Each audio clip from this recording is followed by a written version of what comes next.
Ayan, sino ang nagsasabi na mahirap tanggalin at mahirap bunutin? Tingnan ninyo kung gaano kabilis at gaano kadali bunutin yung ating fence concrete post molder at 4x4 by 8 feet ang haba nito. Ito po ay 4x4 by 8 feet ang haba, but ang ginagawa nila 4x4 by 7 feet lang ito.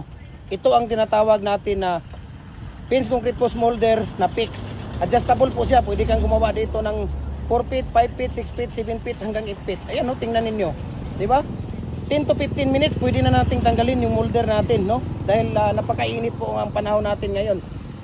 Di ba? So tingnan ninyo gaano kabilis. Di ba? Nagko-customize din tayo.